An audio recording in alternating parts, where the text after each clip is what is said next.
is there, Praveen? And I'm sure. Clear, sir? Yes, brother Rohit, your voice is clear. Okay. Thank you, Rohit. Thank you. Okay. So now we'll continue our study from the book of Acts.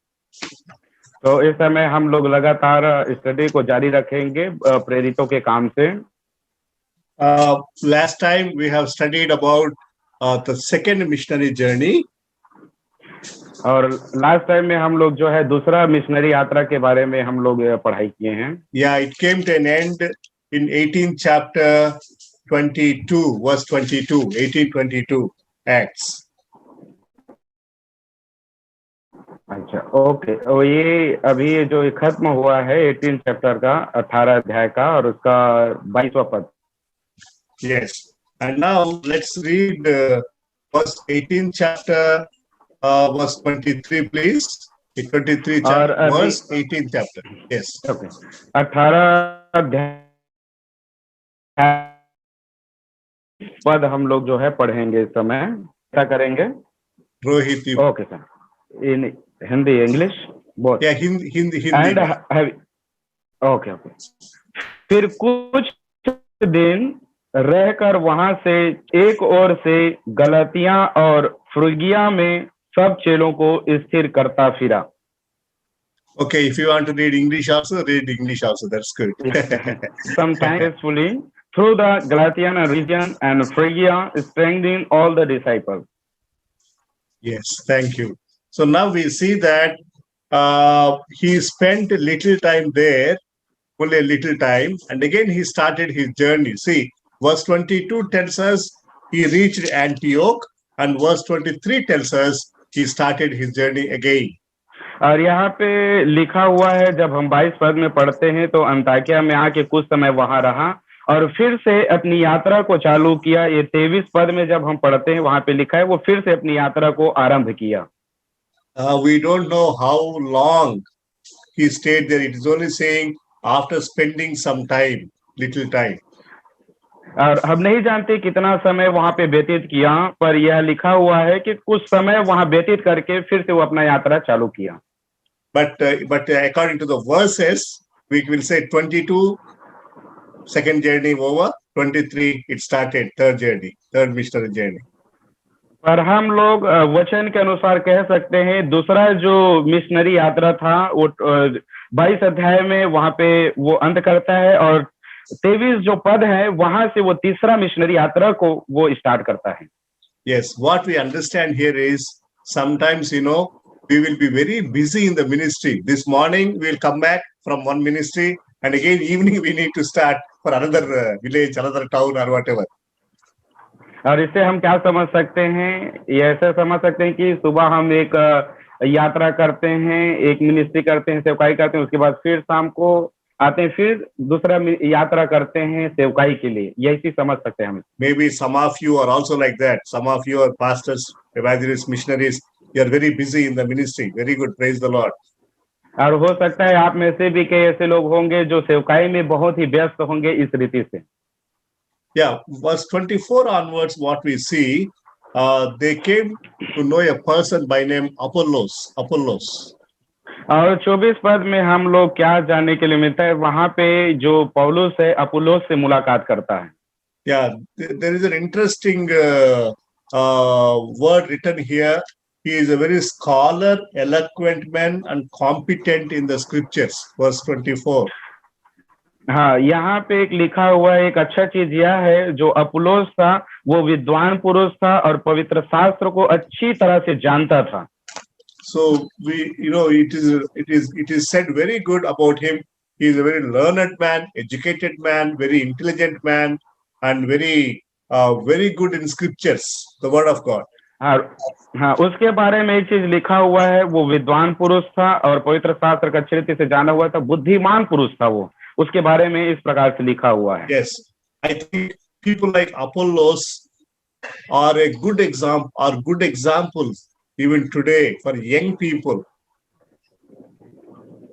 और इसी प्रकार से जो उदाहरण है Apollos के जैसे जो अच्छा बुद्धिमान है, इस समय में भी ऐसा होना चाहिए। Yes, our young people need to be eloquent, good speakers, very good skills, preaching skills, and they should be competent and eloquent in the scripture, in the word of God. और इस समय के हमारे जो युवा भाई है, साथी हैं, उनको भी अच्छा विद्वान होना चाहिए और अच्छा पवित्र शास्त्र का जाना और अच्छा मैसेज अच्छी रीति से वो कंपटीशन कर सके, ऐसा होना चाहिए। And now the question is, how will they become like that? How will young people become like that? Like intelligent, eloquent, how? ये प्रश्न यह है कि वो कैसे विद्वान बनेंगे, बुद्धिमान बनेंगे और अच्छे पवित्र शास्त्र को जानेंगे, कैसे बनेंगे ये Yes. हमारे इस समय के जवान लोग। Yes. Here, the answer should be given by the parents, the father and the mother. As parents, we need to bring our children like this, bring them up in the knowledge of the word of God. और इसका उत्तर यह है कि जैसे कि हम माता पिता उनको, अपने बच्चे को परमेश्वर के वचन में उसको सिखाएं और उसे ऊंचा उठाएं। हम उन्हें इसके बारे में बताएं, तभी यह संभव सकता है। God's word when they're small, when they're young, send them to Sunday school, send them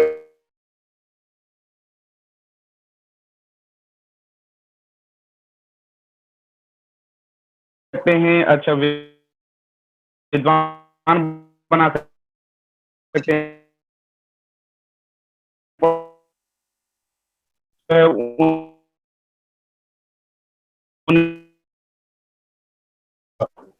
train our children like this. Otherwise, our future will be very deep in knowledge of the word of God. समय हमें तैयार करना है अपने बच्चों को, क्योंकि यदि नहीं करेंगे तो भविष्य में। Yes, so all of us in this group in the Bible now, let us take that responsibility to produce people like Apollos. और इस समय जो इस बाइबल अध्ययन को यहाँ पे जुड़े हुए हैं, उन सबको मैं आग्रह करता हूँ कि इस प्रकार की जिम्मेदारी को लोगों को। Yes, but there is a problem. Apollos was very good, but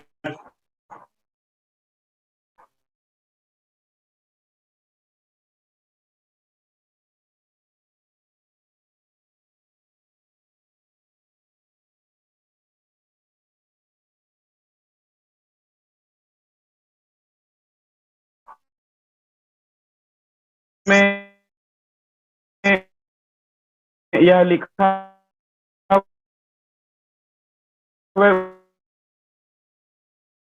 जानता था और उस समय वो यीशु मसीह के बारे में नहीं जानता था। yeah, you know, this is an important thing that we need to understand.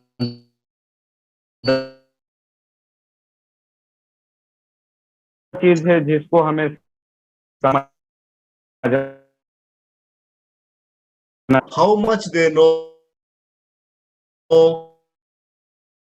and how much they do not know. और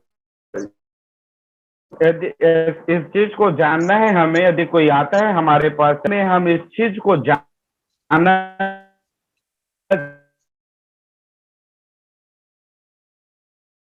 I am speaking long sentences. Sorry, it's okay.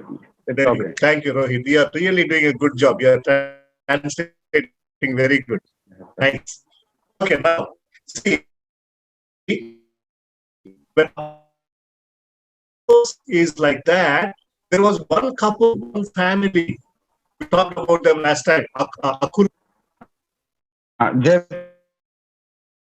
जैसे कि यहाँ पे अपूर्व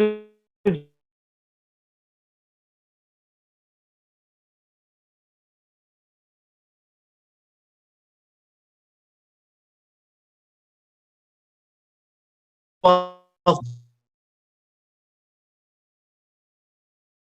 John the Baptist. प्रिस्किला और Aquila जब Apollos को सुने तो क्या कि आपको पता है वो कि अपुल्लोस जो है यूहन्ना बपतिस्मा देने वाले के यीशु मसीह के बारे में नहीं वो आइडेंटिटी है। You know what is the beautiful thing that this couple have done? They have received Apollos to their house. They invited him to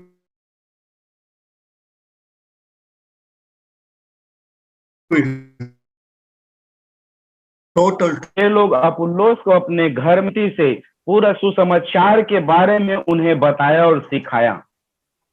So, brothers and sisters, we need to be like that. Our families, husbands and wives, families, you know what we need to do? When we see young people in our churches, we need to invite them to our home, take them, invite them, and teach them in a gentle way, in a nice way, so that they will know the full truth. इसीलिए मेरे प्रिय भाई और बहनों, हमें क्या करना चाहिए? हम भी इस प्रकार से जो यह जवान हैं और लोग हैं उसको अपने घर में बुला करके बड़ी नम्रता और अच्छी रीति से उन्हें परमेश्वर के बारे में, सुसमाचार के बारे में बताना चाहिए। You know, somebody said like this: every home, every Christian home, every Christian house should be like a Bible college, a seminary. अरे एक व्यक्ति ने कहा है, क्या कहा है मालूम है? कि हर एक मसीह का घर जो है बाइबल कॉलेज होना चाहिए, सेमिनरी जैसा होना चाहिए, सिखाने वाला। It means in my home, in my family, it should be like a Bible college where I invite a young man and I teach him the total truth, total doctrine, total Bible, nice way.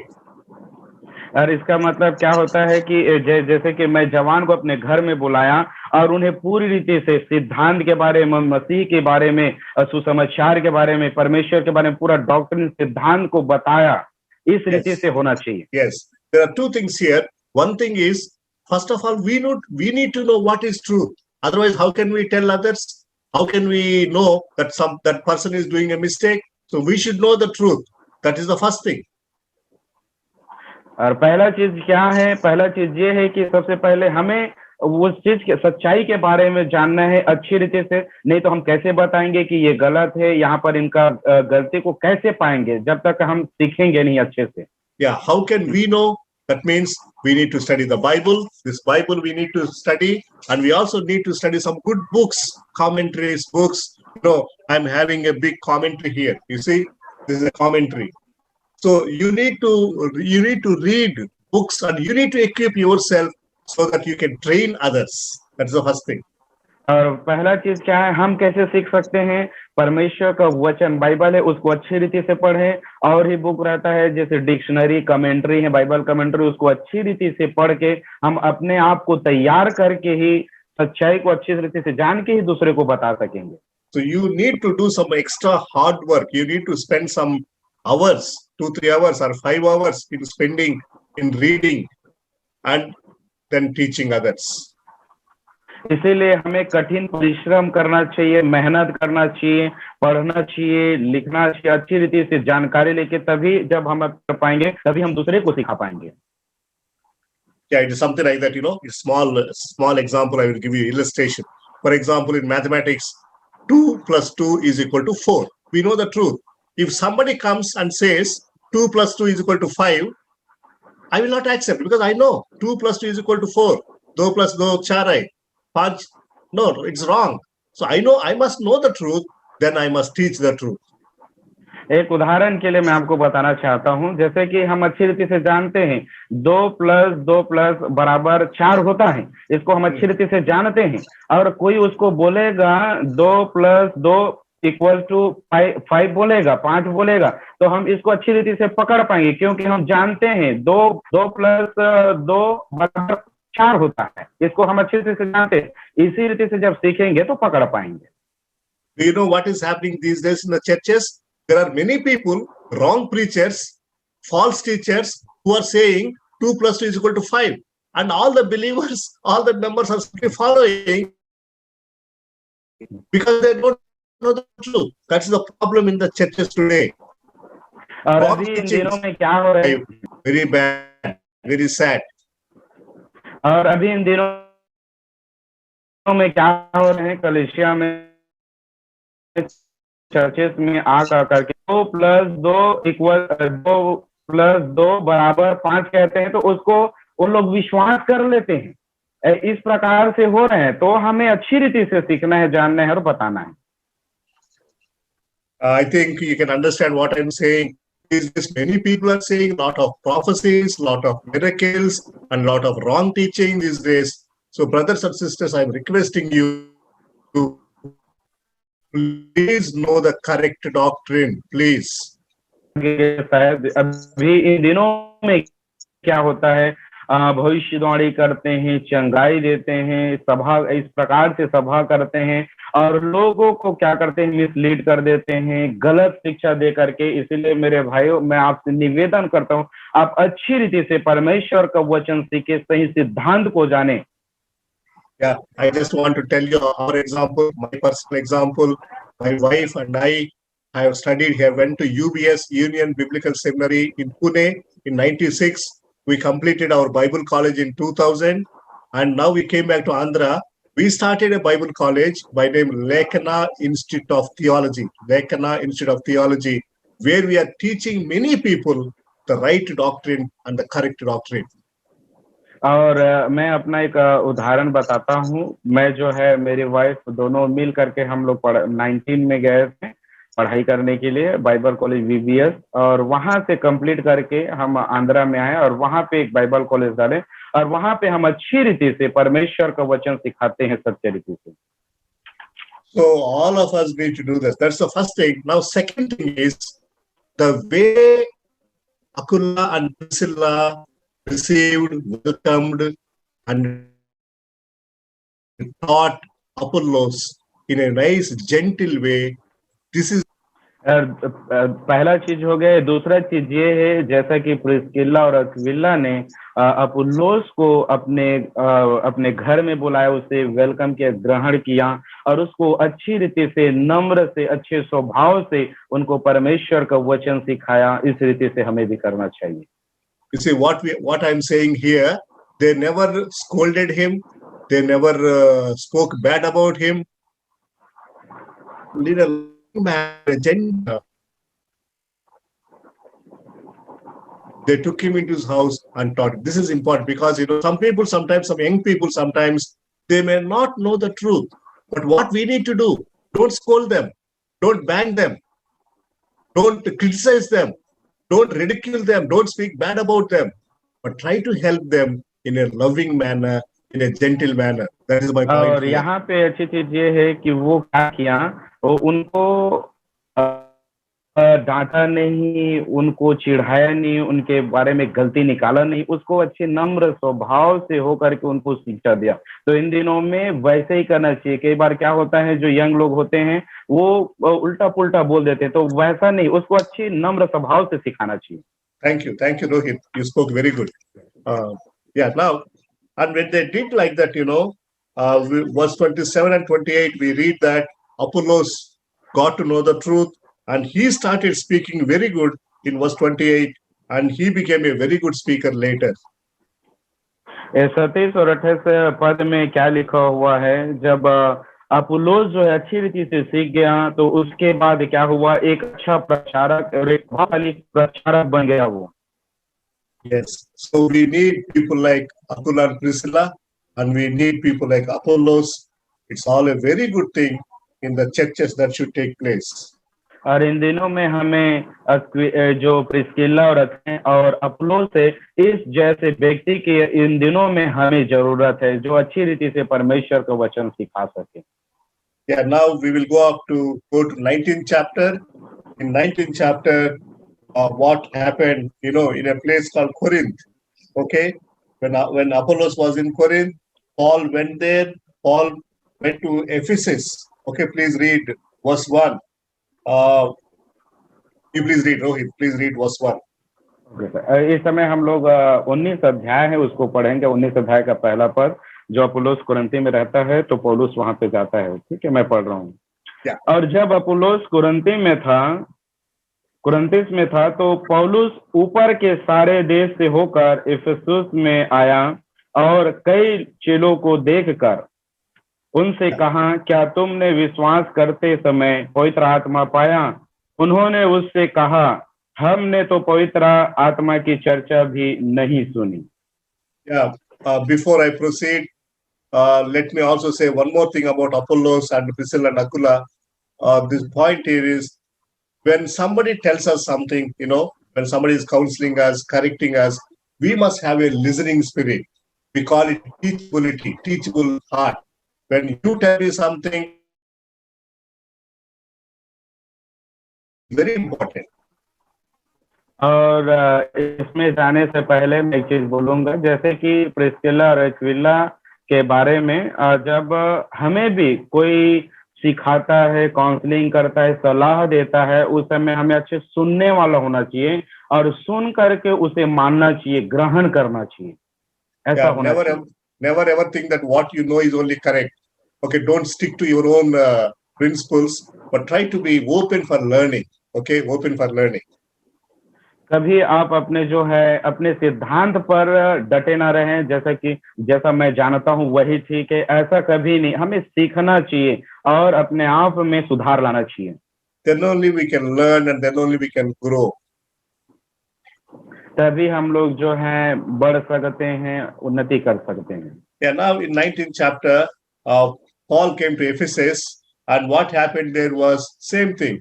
They did not know about the Lord Jesus Christ fully. They know only about John the Baptist baptism. और यहाँ पे क्या हुआ, पौलुस जो है इफिसुस में आता है 19 अध्याय में, और वह पौलुस जो है सिर्फ यूहन्ना बपतिस्मा देने वाले के बारे में जानता था। Yes, again Paul asked them, are you baptized? Did you receive the Spirit, Holy Spirit? And they said, we don't know. Nobody taught us. Nobody told us. और यहाँ पे आकर के पौलुस उन लोगों को पूछता है, कहता है, क्या जब तुमने बपतिस्मा लिया उस समय पवित्र आत्मा पाया? तो उन लोग बोले नहीं, तो उनकी चर्चा भी नहीं सुने, ऐसा करके फिर पौलुस वहां पे सिखाता है और बताता है। So again, Paul very clearly spoke the truth about the Lord Jesus Christ, his crucifixion, his death on the cross, his resurrection, and the baptism of the Holy Spirit. And he taught them very clearly again, Paul. और यहाँ पे फिर से पौलुस जो है सुसमाचार की सच्चाई को सिखाता है, वहां पे यीशु मसीह के पुनरुत्थान के बारे में बताता है, उनके मारे जाने के बारे में बताता है, उसको अच्छी रीति से यीशु मसीह के बारे में यहाँ पे लोगों को सिखाता और बताता है। And again, in verse 6, we read that when Paul laid his hands on them, they received the Holy Spirit, they started speaking in tongues, and they started prophesying. There were 12 men over there. और यहाँ पे 6 पद में लिखा हुआ है, पौलुस जब अपना हाथ बढ़ा करके उनके लिए उनके ऊपर रखा, तो वे लोग पवित्र आत्मा पाए और वे अन्य अन्य भाषा में बातें करने लगे, भविष्यवाणी करने लगे, और पूरे मिला के लगभग वो लोग 12 पुरुष थे। Yeah, see, again, this is the first time this Ephesus people knowing about the Holy Spirit, and so when they're filled with the Holy Spirit, God gave them that ability to speak in tongues and prophesying, all those things. और एक बार फिर यहाँ पे इफिसुस में क्या हुआ कि जब पौलुस प्रार्थना किया उन लोगों के लिए, तो वे लोग पवित्र आत्मा से भर गए और वे अन्य अन्य भाषा बोलने लगे और भविष्यवाणी करने लगे। Yes. So now in Ephesus something else has happened. Paul continued his ministry. Okay, he went into synagogue as usual, but some people, he spent 3 months over there in synagogue. He preached for 3 months. Verse 8 is telling us. और यहाँ पे एक बार फिर ऐसा लिखा हुआ है इफिसुस में, जो पौलुस है 3 महीना वहां बिताया, और जैसा कि उनका एक सभ्यता था कि सप्ताह में वो आराधनालयों में जाकर उनको सिखाता था, इस रीति से फिर वो पौलुस जो है इफिसुस में करता है, वो 8 अध्याय में लिखा हुआ है। Yeah, but some people did not. Yeah, 8th verse. Yeah, correct. So, but some people opposed his ministry, so he had to leave synagogue and he had to go to a different place, and the place the person is called Tyrannus. In verse 9, you will read that verse 9, and he went in Tyrannus and he preached there for 2 years. 2 years. और यहाँ पे फिर उसके बारे में लिखा है, पौलुस जब वहां था, कुछ लोग उनकी सेवकाई का विरोध किए और जैसे उनका विरोध किए तो पौलुस जो है वहां इफिसुस को छोड़ करके एक तुरनुस नाम की जगह है वहां चले गया। Yes. So see, when there was opportunity to speak in synagogue, he spoke in synagogue. But when the doors are closed in synagogue, he went to a different method and different place and different kind of work. We need to be open for the open doors. और यहाँ पे लिखा हुआ है, हम देख सकते हैं पौलुस जो है जब आराधनालयों में वो सुसमाचार सुनाता था, उपदेश देता था, जब वहां का दरवाजा उनके लिए बंद हो गया तो उनको छोड़ करके वो अलग तरीका, अलग पद्धति को अपनाया और वो दूसरे जगह जा करके वो सेवकाई करने लगा। Yes, my dear brothers and sisters, we always need to be, it is our experience in the ministry always. Sometimes some people will be open, they will be listening to us, but sometimes they don't want us. Then we need to move to other place, go to other places where, you will be used by the Lord. और मेरे प्रिय भाई बहनों, ये मेरा अनुभव है, जैसे कि जब हम सुनाते उस समय वे लोग ओपन नहीं करते, खुलते नहीं है, दरवाजा खुला नहीं था, तो उस जगह को छोड़ करके हमें दूसरे जगह जाना चाहिए कि वहां भी परमेश्वर के बारे में बताएं। Yes, but always remember, when one door is shut, another door will be open for our sake, for ministry's sake. पर एक चीज याद रखें, यदि एक दरवाजा बंद होता है तो दूसरा दरवाजा खुलता है हमारी सेवकाई के लिए, परमेश्वर के लिए। Yes, so when he was there in Asia, in that place, Ephesus, he really spread the gospel. Many people came to know the Lord. और जब वो इफिसुस में था तो वहां पे वो सुसमाचार को सुनाया और बहुत से लोग प्रभु को ग्रहण किए। And verse 11 is important. It is please read, brother, verse 11. Okay, 11 पद में लिखा है, ये बहुत महत्वपूर्ण है, इसको मैं पढ़ रहा हूँ, आप लोग सुनना। और परमेश्वर पौलुस के हाथों से सामर्थ्य के अनोखे काम दिखाता था। Yeah, extraordinary. In English Bible, it is written extraordinary miracles by the hand of Paul. The Lord has enabled Paul to do extraordinary miracles.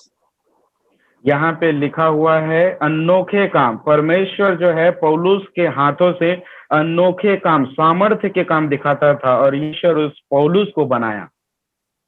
In verse 12, you will see that what exactly had happened.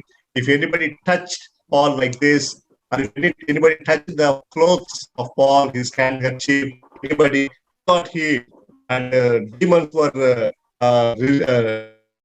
demons were cast out just through this touching Paul and touching the clothes of Paul. 12वां पद में लिखा हुआ है एक बहुत महत्वपूर्ण चीज, पौलुस उस समय था, यदि पौलुस को कोई छू लेता था या पौलुस के रुमाल या उनके कपड़े को छू लेता था, चंगाई पा जाते थे। यदि कोई उसमें शैतानी शक्ति द्वारा है तो शैतानी शक्ति भाग जाता था, डेविल स्पिरिट भाग जाता था।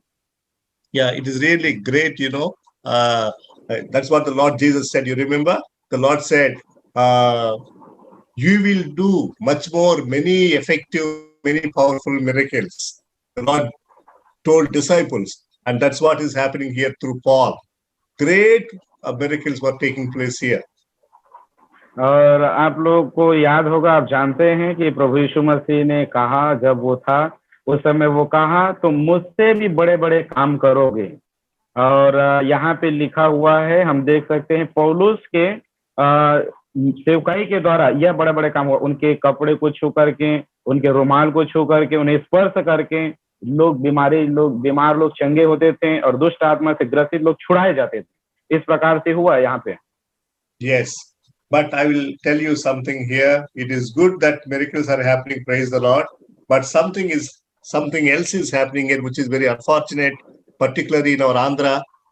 There are few preachers, few miracle workers, few pastors who are selling handkerchiefs, saying that they are anointed handkerchief and they are doing business. Some pastors are doing business. ये अच्छा चीज है, बीमार से लोग छुटकारा पाते हैं, दुष्ट आत्माएं निकाले जाते हैं। पर आंध्र प्रदेश में ऐसा हो रहा है, कुछ पास्टर ऐसे लोग हैं जो इनके नाम पे एक व्यापार कर रहे हैं, अपने रुमाल को बेचते हैं और रुमाल के द्वारा छुटकारा होगा, चंगाई होगा, ऐसा करके वो लोग इस प्रकार से व्यापार भी कर रहे हैं। अच्छा नहीं है।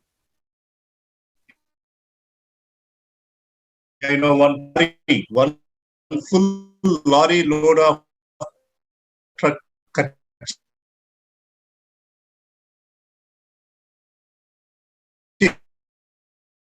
sold.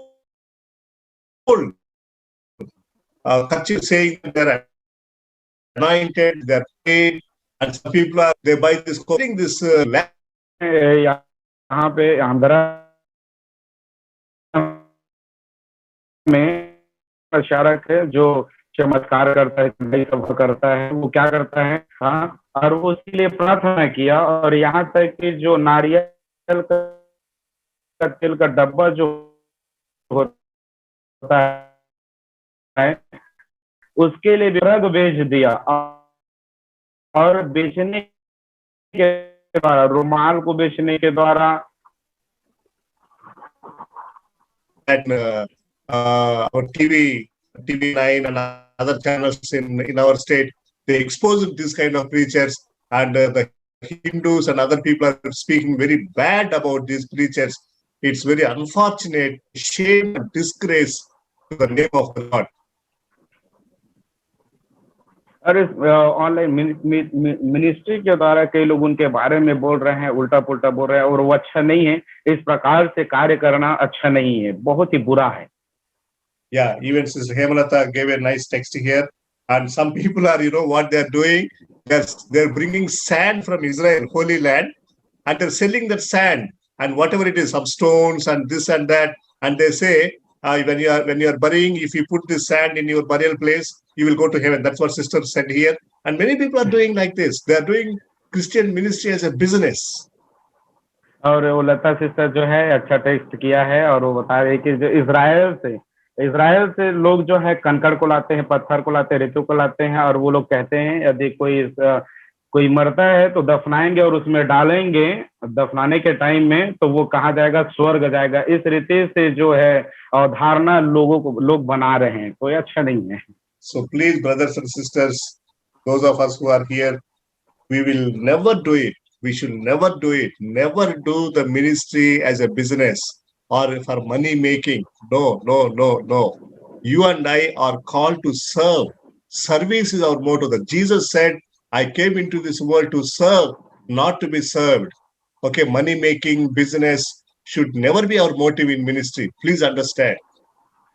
इसलिए मेरे प्रिय भाई बहनों, जितने लोग यहाँ पे इस मीटिंग को अटेंड कर रहे हैं, उनसे मैं आग्रह करता हूँ कि इस प्रकार की सेवकाई हम ना करें, हम पैसों के लिए, व्यापार बनाने के लिए न करें, क्योंकि यीशु मसीह ने कहा मैं सेवा कराने नहीं परंतु सेवा करने आया हूँ। सो हमें यह याद रहे कि हम सेवा कराना नहीं है, सेवा के द्वारा पैसा इकट्ठा नहीं करना है, व्यापार नहीं करना है, परंतु सेवा करना है प्रभु की। Yes, particularly in India, this is happening. We need to be careful. So now what we read from 11 to 19th verse, or at least up to 14, there is another incident taking place. There are some 7 people who saw what are these miracles happening, and they started doing,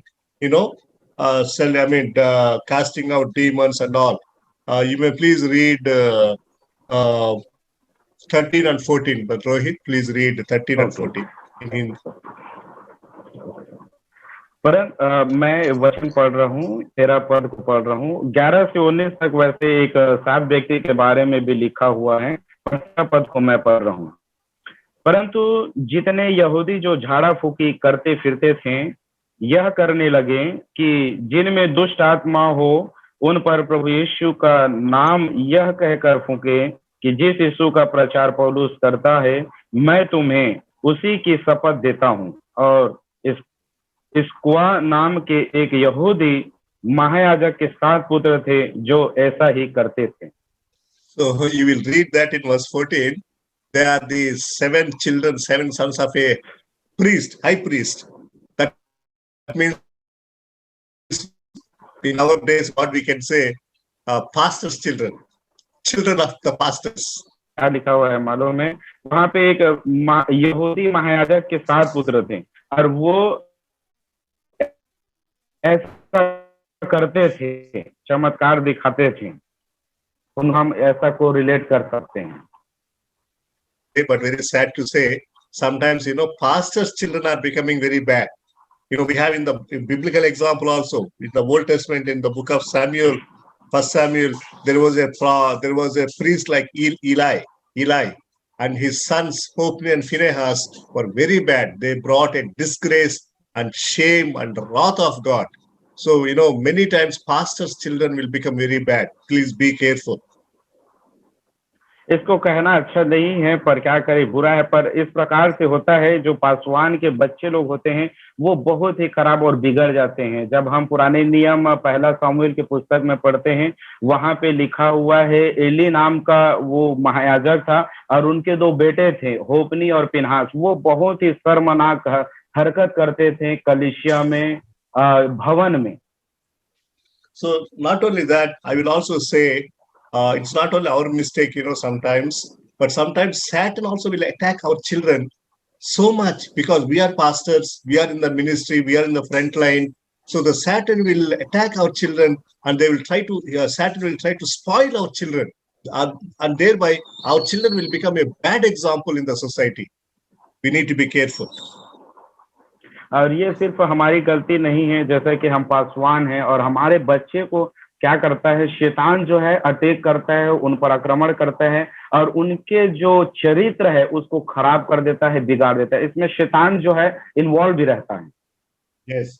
Only thing what I can suggest here is, as pastors, we need to be more prayerful, praying more for our children so that, they may not fall in the hands of Satan. We need to protect them. We need to really pray for our children. और जैसे कि पासवान आप होने के नाते मैं एक ही सलाह देना चाहता हूं, हमारे बच्चे के लिए हम ज्यादा से ज्यादा प्रार्थना करें ताकि वे सुरक्षित रहे, शैतान के हाथ में ना आए। इसके लिए हमें ज्यादा से ज्यादा प्रार्थना करना चाहिए अपने बच्चों के लिए। And verse 15 and 16 are very interesting. These demons, they started responding saying, "We know Jesus, we know Paul. Who are you? Why are you doing all this?" And they attacked, verse 16. They attacked on them, and two people they succumbed, and all the remaining people they left and they fled from the place. और यहाँ पे जो अच्छा चीज है वो क्या है, 15 और 16 पद में लिखा हुआ है, यीशु जो दुष्ट आत्मा है वो उनको कहता है कि मैं यीशु को जानता हूँ और पौलुस को भी जानता हूँ, पर तुम लोग कौन हो? पर वो दुष्ट आत्मा उन पर लपक करके ऐसा उन पर उपद्रव किया कि वो घायल होकर उस घर से निकल भागे, ऐसा लिखा हुआ है। Yeah, these fake people will finally be like this.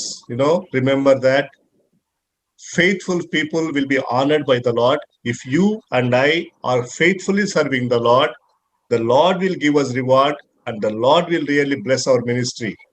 But if you and I are fake people, wrong people, serving the Lord for wrong reasons, definitely God will punish you and God will judge you and me. Be careful.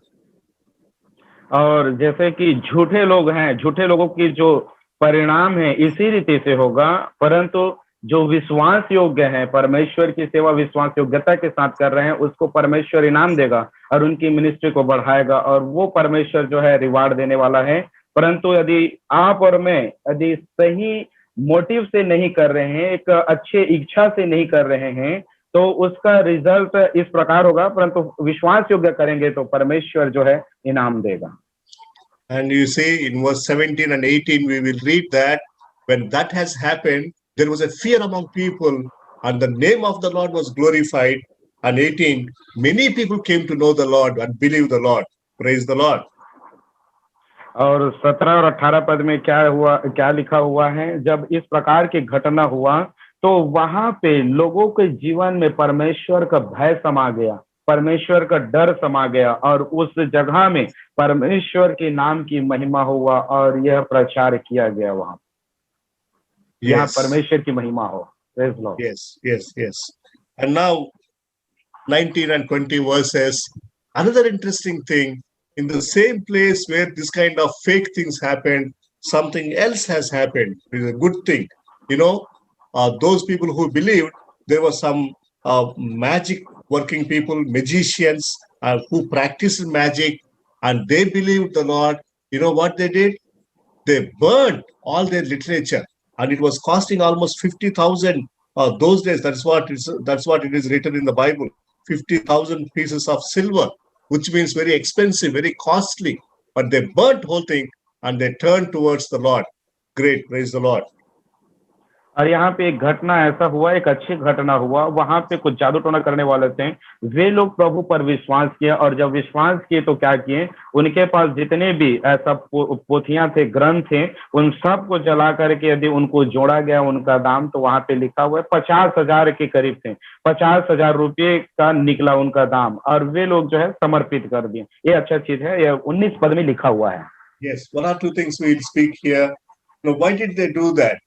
What is it teaching us? What is it telling us? Burning away those literature. So that tells us the kind of transformation, the change, the real change that happened in their lives.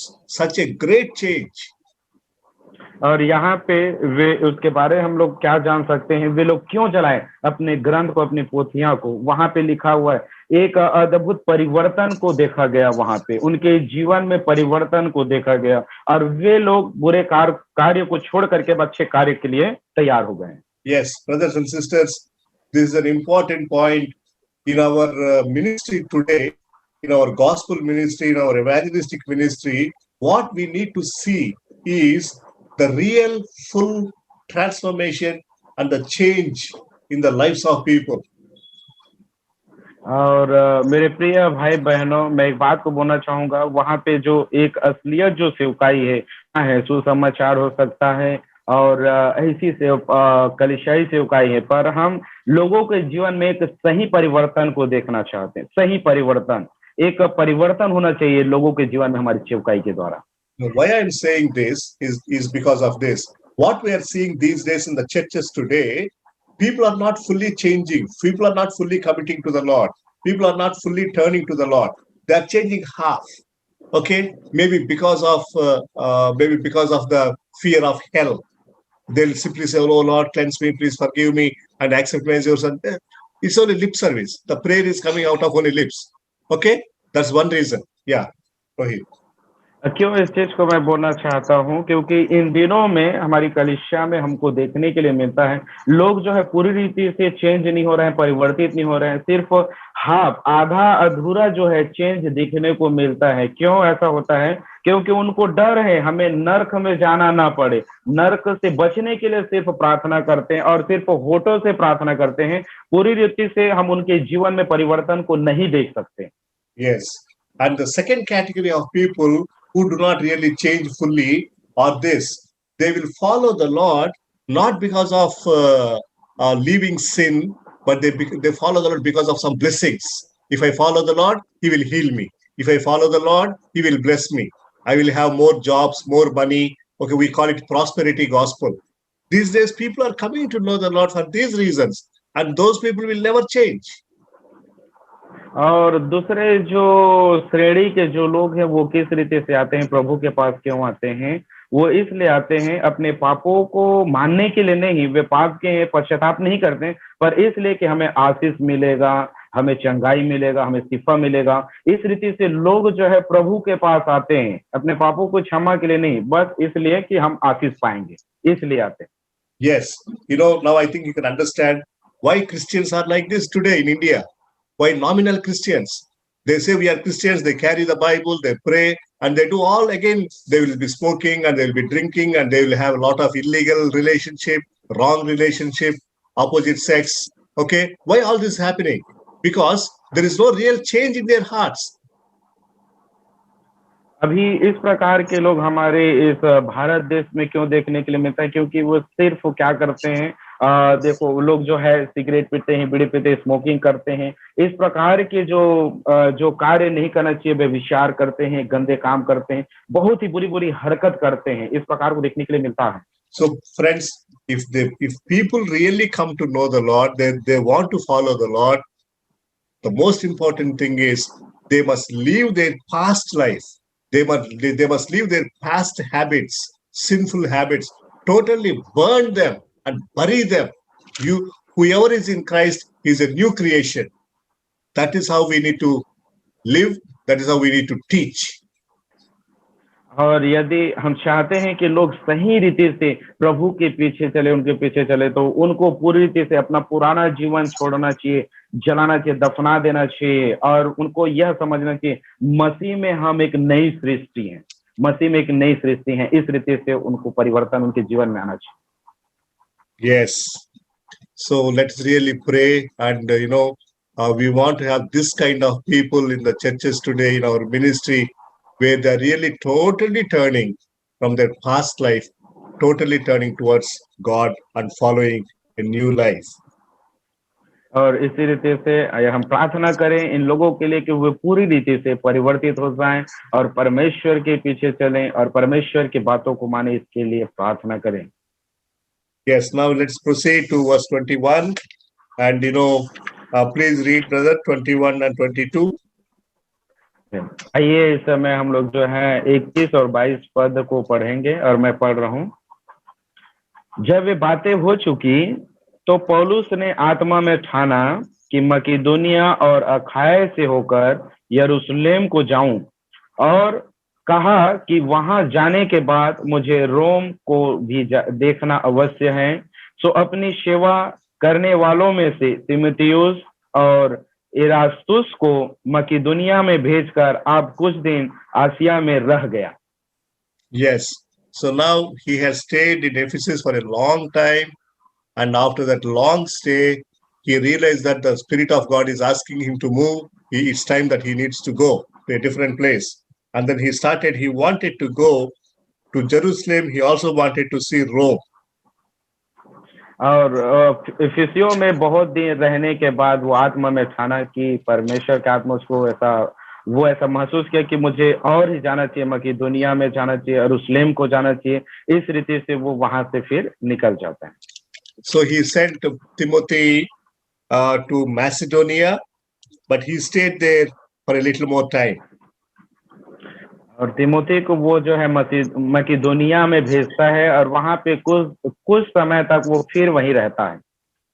But at that time, something else had happened. In verse 23 onwards, we will see that there was a crooked man by name Demetrius. He's a silversmith. Okay, he works with that silver kamsali, we call. And there was a trouble in that place, Ephesus. और उस समय ऐसा हुआ, कुछ हुल्लड़ हुआ।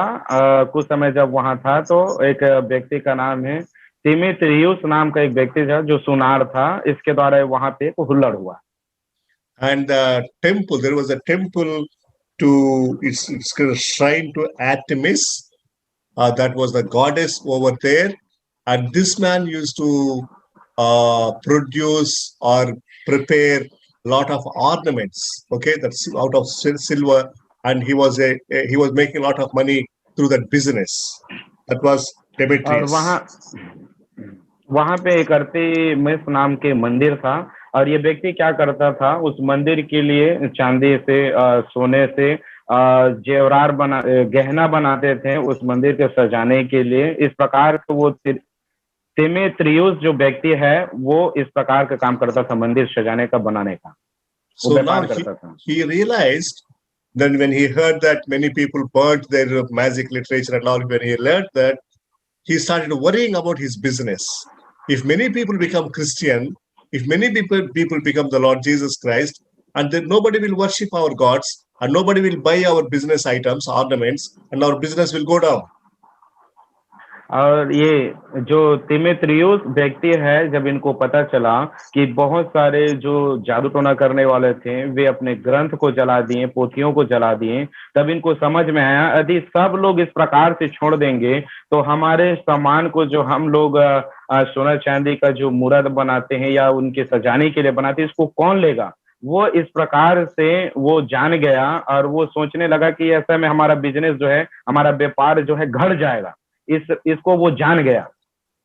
Yes, so he created a big riot over there, and there was a lot of riot, lot of conflict. You will see that verse 28. There is a lot of confusion, and there was a big law and order problem. Okay, that's how we can call. He created a law and order problem. और वो जो है इस रीति से अच्छी रीति से जान करके क्या किया मालूम है, वो हुल्लड़ मचाने लगा, लोगों को एकत्रित करने लगा और जो व्यवस्था को अव्यवस्थित करने लगा, वह व्यवस्था को भी व्यवस्था के विपरीत चलने लगा। इस प्रकार से वो जो है वहां पे हुल्लड़ मचाने लगा। Yes. And then some people advised him in verse 30. We will see that Paul wanted to go into that place, but disciple asked him not to go. You better not go to the. You better not go there. It's not safe for you to not to go, and he did not go there. और वहां पे लिखा हुआ है, जब हम 30 पद को पढ़ते हैं, पौलुस वहां जाना चाहा, परंतु कुछ लोग उनको समझाने लगे, ये अच्छा नहीं है आपको वहां जाना, आप वहां मत जाओ।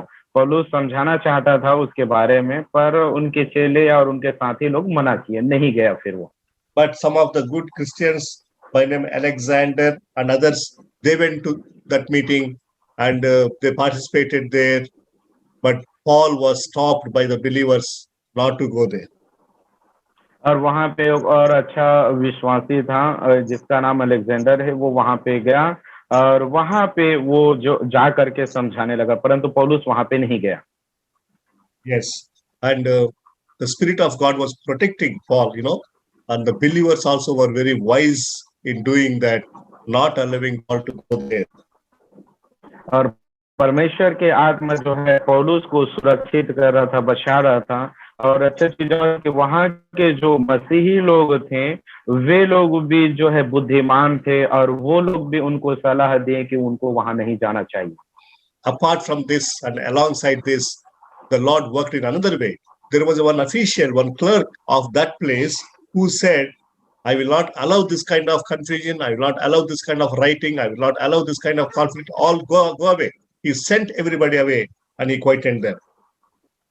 और वहां पे एक अच्छा चीज और हुआ, इसके साथ साथ या इसके बाद भी वहां पे एक अच्छा था, तो वहां पे एक व्यक्ति था जो इस प्रकार की गड़बड़ी को हम लोग होने नहीं देंगे, ऐसा करके वो बोलने लगा। Yeah, that's what we read in verse 40 and 41. He maintained the quietness and the peace in that town. और 40 पद और इसके 40 पद में वहां पे लिखा हुआ है, वहां के जो वातावरण, शांति का माहौल को बनाए रखा, उसको गड़बड़ी नहीं होने दिया, हुल्लड़ मचाने नहीं दिया। So these days also, brothers and sisters, we all know what is happening in India. People are creating a riot against Christians and against Christian workers. Remember, it's because of their ulterior motives, because of their business motives most of the times. Because they're losing their business. Yeah. इन दिनों में भी हम देख सकते हैं मेरे प्रिय भाई बहनों कि हमारे भारत देश में क्या हो रहे हैं, लोग जो है दूसरे का इस्तेमाल कर रहे हैं और उनको उकसा रहे हैं, उनको भड़का रहे हैं मसीहों के विरुद्ध में। ये सिर्फ इसलिए हो रहा है कि उनका एक व्यक्तिगत व्यापार छुपा हुआ है, एक व्यक्तिगत लाभ छुपा हुआ है, इसलिए वो लोगों को मसीहों के विरुद्ध जो है उकसाते हैं, भड़काते हैं और उनका विरोध करवाते हैं। Yeah, so please be aware that these days also in our society, there will be this kind of mob agitations against us. There will be some people like Demetrius who will be creating us, attacking us. We need to be careful. We need to wisely deal with the issue. इसीलिए इन दिनों में हमें भी बड़ी सावधान से रहना चाहिए, क्योंकि जो तिमित्रियुस जैसे व्यक्ति लोग हैं जो हमारे विरुद्ध में हुल्लड़ मचवाएंगे, इकट्ठा कराएंगे और उनको उकसाएंगे, भड़काएंगे हमारे विरुद्ध में, और वे लोग भी हमारे विरुद्ध में आकर के बलवा करेंगे। इसीलिए इन दिनों में हमें बड़ी सावधानी के साथ रहना है, ध्यान से सेवकाई को करना है। So now from chapter 20, what we read here, from there again, he was trying to go to Macedonia, and he also wanted to go by ship, but he came to know that some people were trying to kill him on the journey, in the voyage. And so he dropped that journey and he came back. और यहाँ पे और जो पौलुस जो है यहाँ पे लिखा हुआ है, वो फिर से मकिदुनिया को जाना चाहा। 20 अध्याय में पढ़ते हैं, मकिदुनिया को जाना चाहा, पर कुछ लोगों को पता चला वो कैसे जहाज जहाज में होकर के जाता पर कुछ लगेगा, तो उनको पता चला कि कोई उनके उनके लिए षड्यंत्र बना रहे हैं, इसीलिए वो वहां नहीं गया, वो अपनी यात्रा को वहीं रोक दिया। So he went to Achaia. That's what we read in first three verses. He spent 3-4 months over there, and instead of going by the sea voyage, he came through the land route through Macedonia again. और यहाँ पे तीसरा पद में लिखा हुआ है, वहां देख सकते हैं, वो इसीलिए मकिदुनिया नहीं गया। कैसे नहीं गया? वो जहाज के रास्ते से नहीं गया, समुद्री रास्ते से नहीं गया, और वो अखाया से होते हुए, वो जमीन यात्रा करते हुए, भूमि यात्रा करते हुए वो वहां पे पहुंचा। Yeah. See, what we want to learn here is we need to be flexible in our methods, in our ways, in our plans. We have a plan, we want to do like this, but we understood there is a problem, we better not do it. So please be open, please be willing to make changes and alterations to your ministry plans and methods. Please let us learn this principle.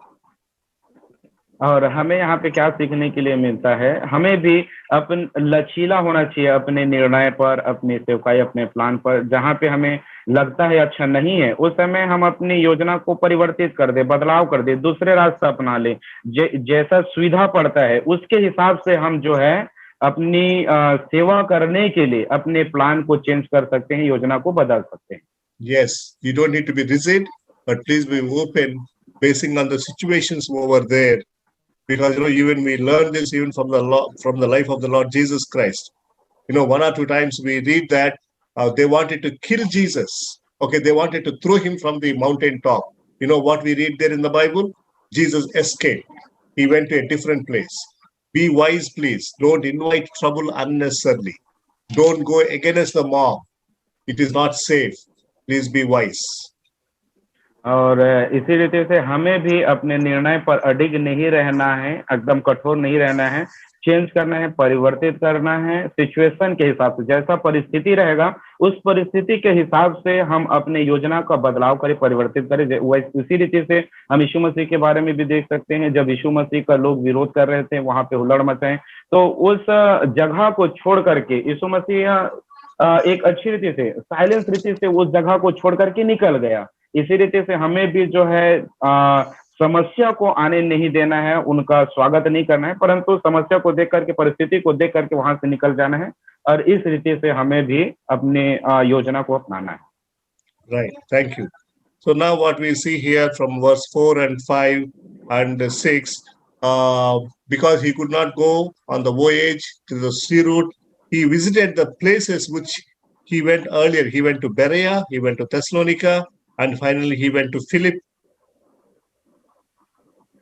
और यहाँ पे लिखा हुआ है, जब चौथा, पांचवा पद और छठवां पद में हम लोग देखते हैं, जब वो समुद्री रास्तों से होकर के नहीं जा पाया तो वो कैसे गया? वो ऐसे गया फिलिपी में, फाइनली वो बेरिया होकर के, और बेरिया होते हुए वो फिलिपी में पहुंचा।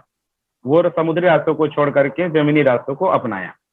Do you remember these places? Do you remember Berea, Thessalonica, and Philippi, and Corinth? These are the places where he established churches in his second missionary journey. आपको याद है बेरिया और थेसलोनिका और कुरिन्थ, ये फिलिपी के बारे में आपको याद है? यहीं पे वो दूसरा जब मिशनरी यात्रा के लिए निकला था, यहाँ पे वो कलीसिया स्थापित किया था। And finally he came to a place called Troas. He went there earlier also.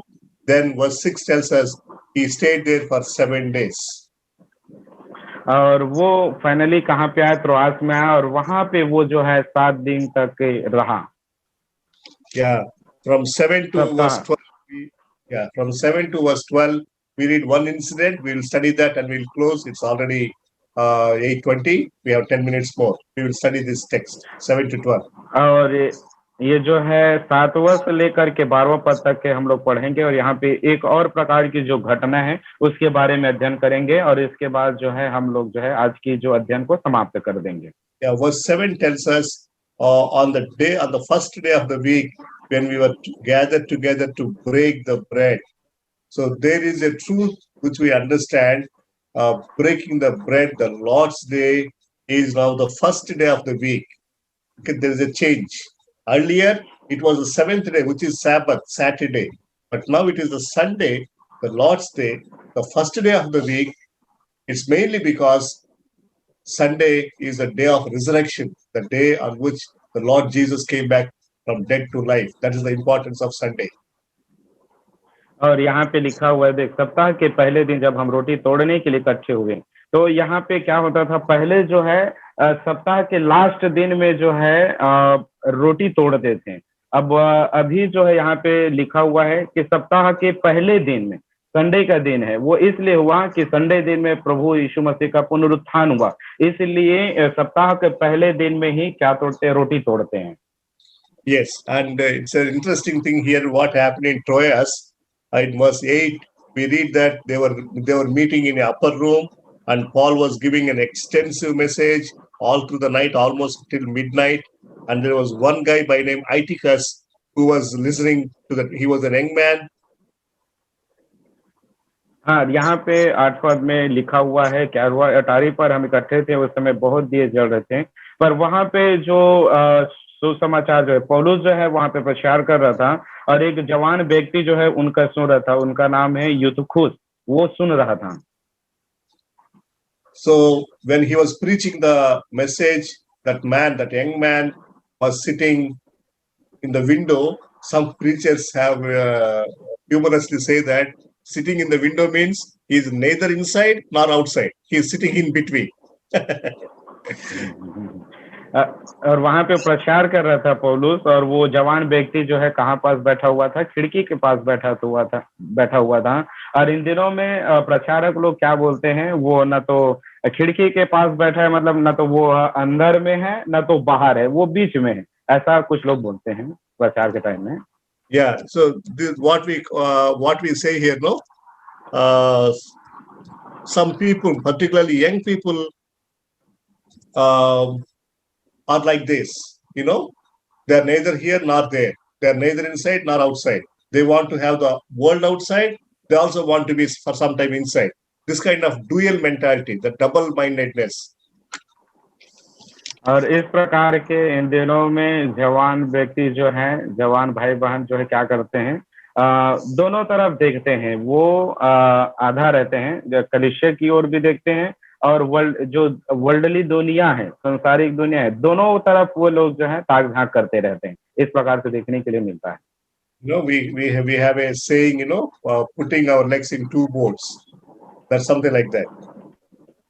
Anyway. और ऐसा है ना एक कहावत, जो अपने दो पैर को दो नाव में रखने वाला। Yeah, right. So now what happened here? Okay. He fell down from the 3rd floor, and everybody thought that he was dead.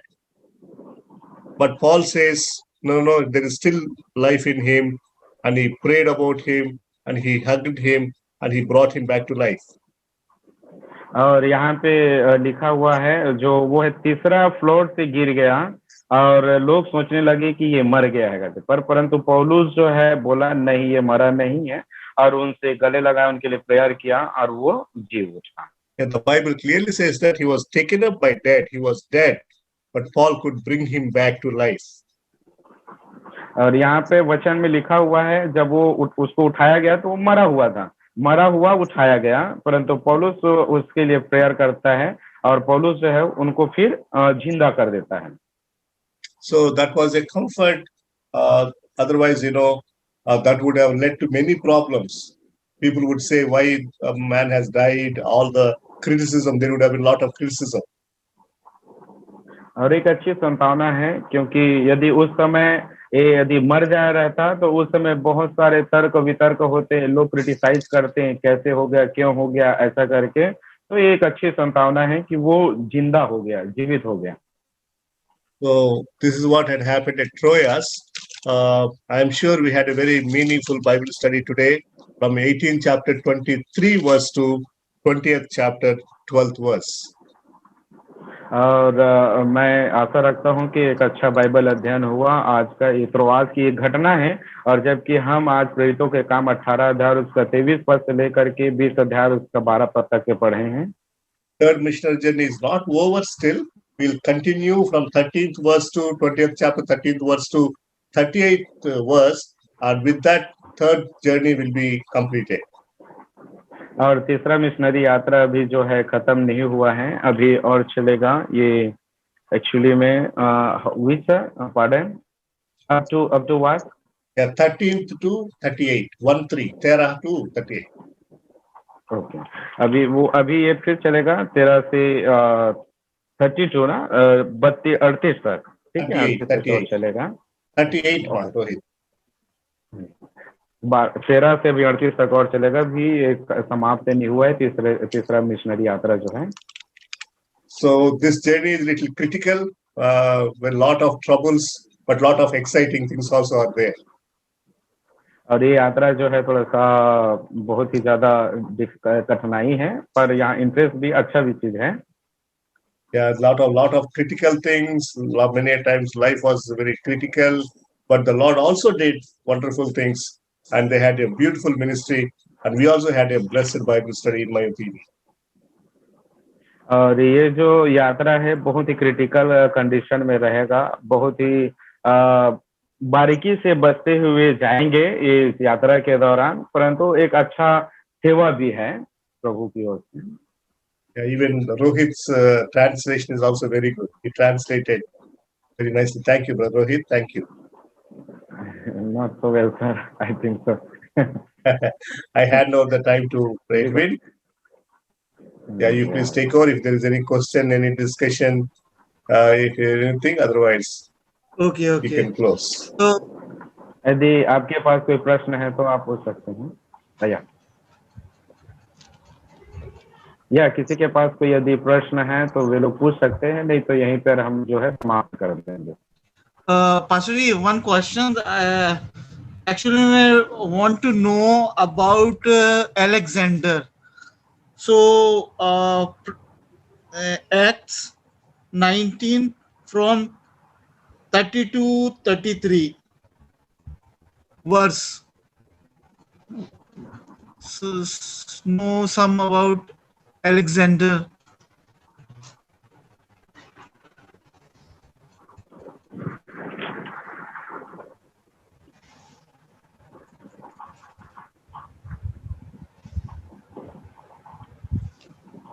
Hello. Oh, Pastor ji, your voice is not coming. I'm sorry, I have kept it in mute. Okay, verse 33, I'm reading, please observe. Some of the crowd prompted Alexander, whom the Jews had put forward.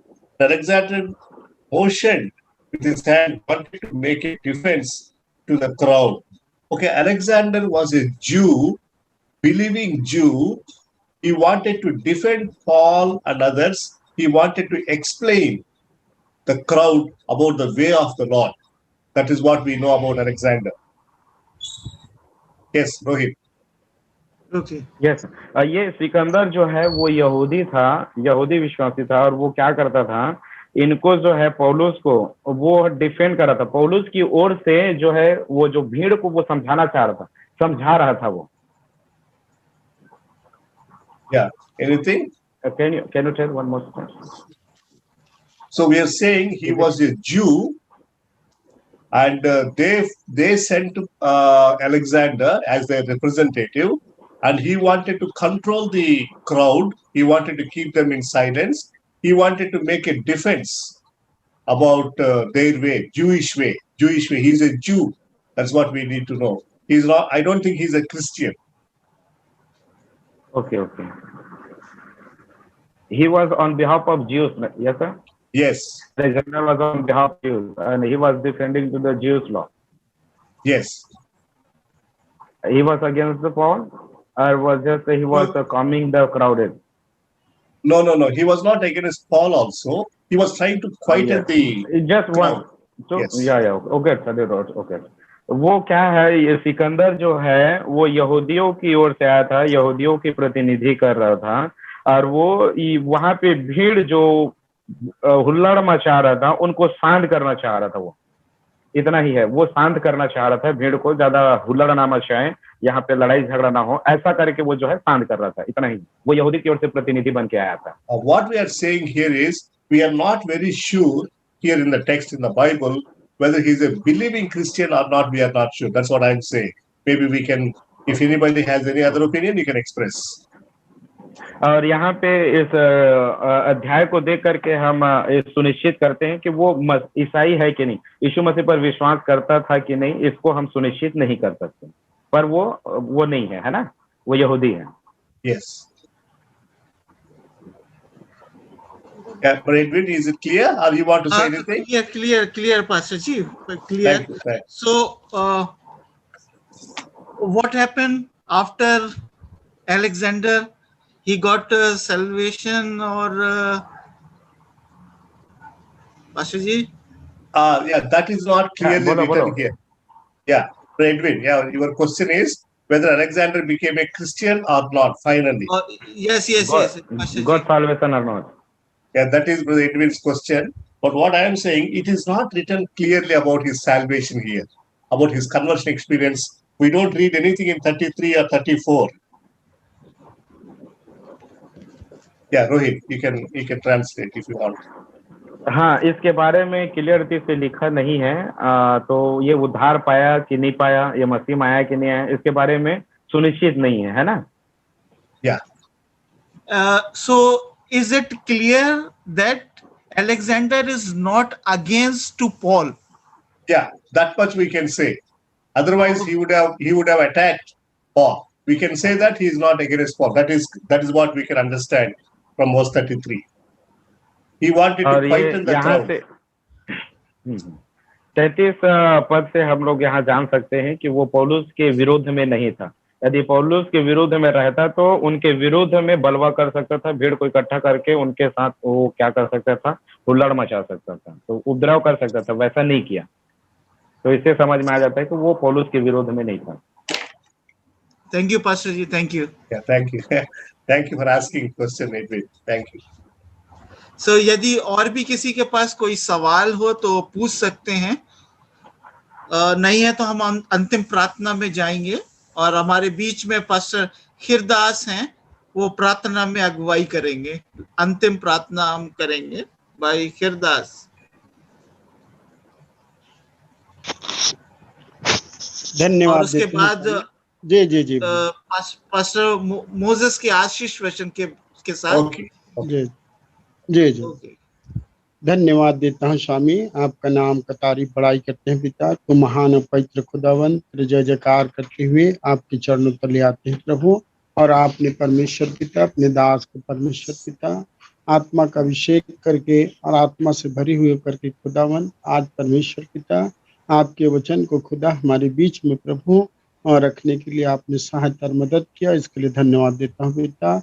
और परमेश्वर पिता आप अपने दास को और भी परमेश्वर पिता सामर्थ्य से भर प्रभु, और भी परमेश्वर पिता अपने महिमा के लिए उपयोग कर पिता, ताकि परमेश्वर पिता आपके दास के द्वारा प्रभु बहुत सारे भाई बहन, आत्मिक भाई बहन आशीष को प्राप्त करे, वचन को सही रीति से सीखे, और परमेश्वर पिता आपके दास का बड़ा परमेश्वर पिता हालेलुया प्रभु आप परमेश्वर पिता अपने महिमा लेना परमेश्वर अपने दास के द्वारा।